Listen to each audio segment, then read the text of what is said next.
Marks किसी के भी ना होंगे कम। चलिए शुरू करते हैं थेल्स थ्योरम। प्यारे बच्चों, डीएम सर यूट्यूब चैनल में आपका स्वागत है।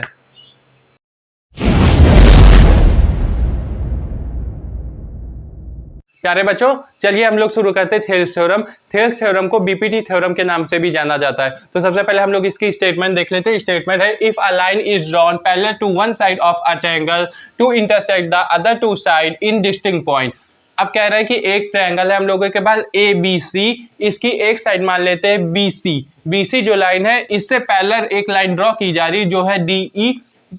अब आगे क्या कह रहा है, the other two side are divide in the same ratio. मतलब जो अदर टू साइड्स है, ये जो साइड है ये सेम रेशियो में डिवाइड कर रही है। मतलब क्या कह सकते हैं, ए डी है, A D upon D B equal to A E upon E C. ये हम लोग को प्रूव करना। तो हमने सबसे पहले लिख दिया proof, A D upon D B equal to है ए ई अपॉन ई सी। तो बच्चों इसको प्रूव करने से पहले सबसे पहले हम लोग को कंस्ट्रक्शन करना पड़ेगा। बिना कंस्ट्रक्शन के ये प्रूफ नहीं होगा। तो कंस्ट्रक्शन में हम लोग क्या करेंगे, join B E C D. हम लोगों ने बीई जो लाइन है वो ज्वाइन किया है और सीडी लाइन ज्वाइन किया। इसके साथ साथ ईएम परपेंडिकुलर ए बी, मतलब क्या है, ए बी जो लाइन है उसके परपेंडिकुलर ईएम कर दिया है। उसी तरह एसी के परपेंडिकुलर डीएन, एसी जो लाइन है इसमें डीएन परपेंडिकुलर कर लिया। तो आप लोगों को कंस्ट्रक्शन समझ में आ गया होगा। अब चलते हैं अपने प्रूफ की तरफ।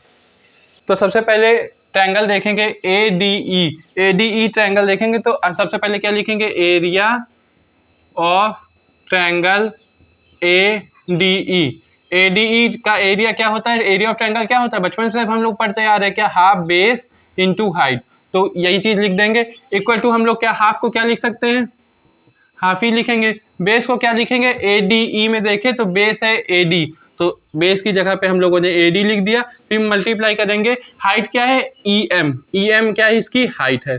अभी ट्रिक क्या है, ट्रिक ए डी जो है वो हम लोग यहाँ से देखेंगे। सबसे पहले प्रूफ क्या करना है, ए डी, तो हम लोग बेस की जगह पे ए डी ले लेंगे क्योंकि बेस भी है, इससे कई बच्चों को कंफ्यूजन होता है। तो ये ट्रिक है कि ए डी यहाँ से देखेंगे, लिख लेंगे। अब इसके बाद इसी के नीचे अपॉन लगा देंगे क्योंकि हम लोग को प्रूफ करना है कि रेशियो के फॉर्म में करना है। तो यहाँ पे लिख देंगे एरिया ऑफ ट्रायंगल। नीचे वाला ट्रायंगल देखते हैं। तो ट्रायंगल हम लोग देखेंगे क्या, डी ई बी। अगर डी ई बी ट्रायंगल देखेंगे तो इसमें भी एरिया वही लगेगा, क्या, हाफ बेस इनटू हाइट, ये लगेगा। अब सबसे पहले हम लोग देखते हैं ट्रायंगल। तो ये डी ई बी, ये ट्रायंगल ऑब्ट्यूज एंगल है, ऑब्ट्यूज ट्रायंगल है। ऑब्ट्यूज ट्रायंगल कैसे, आप देख सकते हैं ऐसा कुछ है,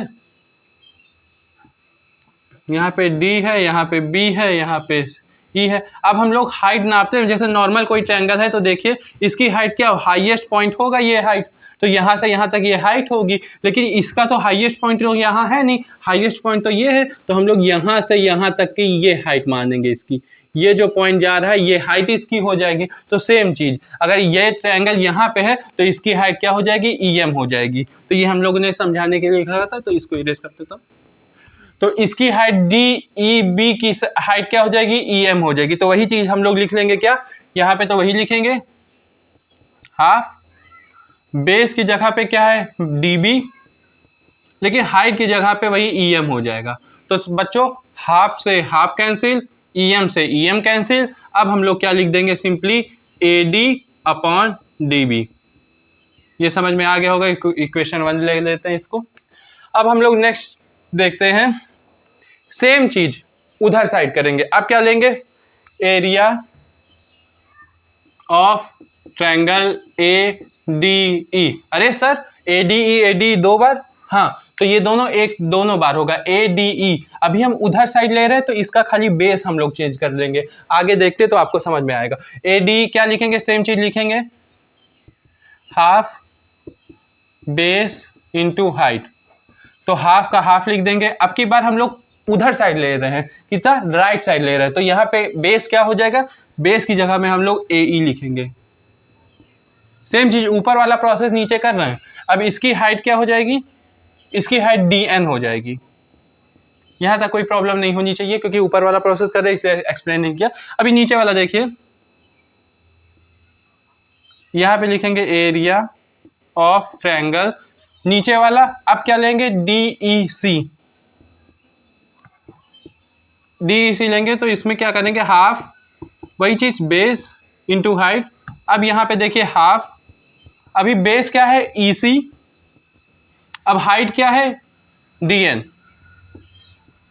अब देखिए इसमें भी ट्रिक थी, इसमें AD यहाँ से लिखा, अब AE जो है वो यहाँ पे लिखेंगे, उसी तरह DB यहाँ से लिखा, AD अपॉन DB ये देखिए ये आ गया, इसी तरह AE अपॉन EC। ये ऐसा हम लोग को प्रूफ में देख के करना है, तो इससे हमारा कभी भी क्वेश्चन नहीं गलत होगा। तो इसी तरह हम लोग हाफ से हाफ कैंसिल कर देंगे, DN से DN कैंसिल कर देंगे, आखिर में आंसर क्या आता है AE अपॉन EC, इक्वेशन 2। इसको इक्वेशन 2 मान लेते हैं, यहाँ तक आपको कोई प्रॉब्लम नहीं होनी चाहिए। तो चलिए आगे बढ़ते हैं।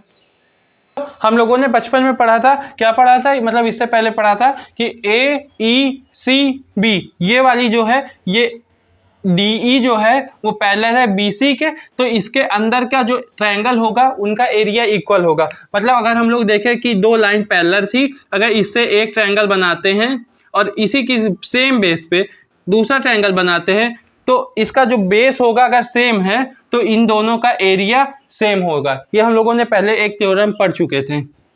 तो बच्चों इसकी स्टेटमेंट क्या है, ये स्क्रीन पे इस जगह आ जाएगी, आप देख लीजिए। और इसके बाद इसमें लिखना क्या है वो मैं बता दे रहा हूँ। तो सबसे पहले क्या लिखेंगे, area of triangle DEB equal हो जाएगा area of triangle DEC। Equation 3 मान लेते हैं इसको। अब इसमें आगे क्या करने वाले हैं, अब हम लोग फ्रॉम इक्वेशन 1 एंड 3 को देखते हैं। तो सबसे पहले लिख देंगे क्या यहाँ पे, from equation 1 and 3 we get, क्या मिला हम लोग को, एरिया ऑफ ट्रायंगल क्या था ADE अपॉन में क्या लिखेंगे, एरिया ऑफ ट्रायंगल क्या है DEB, क्या हो जाएगा, इसका क्या आया था AD अपॉन में DB, ये आ गया था। अब हम लोग फ्रॉम इक्वेशन 3 देखें तो DEB की जगह पे हम लोग DEC लिख सकते हैं, कोई प्रॉब्लम ही नहीं होगी क्योंकि ये दोनों इक्वल हैं। तो हम लोग आगे क्या लिख देंगे, सेम चीज क्या लिखेंगे, एरिया ऑफ ट्रायंगल, अभी क्या ऊपर वाला तो सेम ही रहेगा, अपॉन में एरिया ऑफ ट्रायंगल। अभी DEB की जगह पे ये दोनों इक्वल है तो हम लोग लिख सकते हैं क्या, DEC। इन दोनों को इक्वल टू क्या कर देंगे AD। अब हम लोग क्या देख रहे हैं कि हमारी थेल्स थ्योरम सॉल्व हो चुकी है, इसको इक्वेशन 4 मान लें। अब बच्चों हम लोग क्या देख रहे हैं कि AD अपॉन में DB, ये एरिया ऑफ ये भी तो सेम ही है। देखिए हम लोग क्या देखते हैं, ADE एरिया, ADE यहाँ पे DEC ये दोनों सेम है, और ये किसके इक्वल है, AEC। तो अब हम लोग क्या लिखेंगे, फ्रॉम इक्वेशन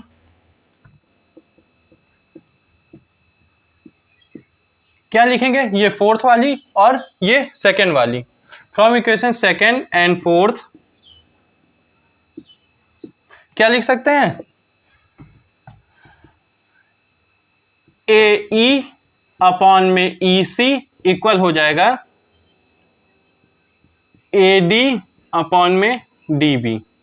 तो यही तो हम लोग को प्रूव करना था। देखिए AD अपॉन में DB इक्वल है AE अपॉन में EC। अभी ये आगे पीछे इसका कोई मतलब नहीं, दोनों इक्वल ही है।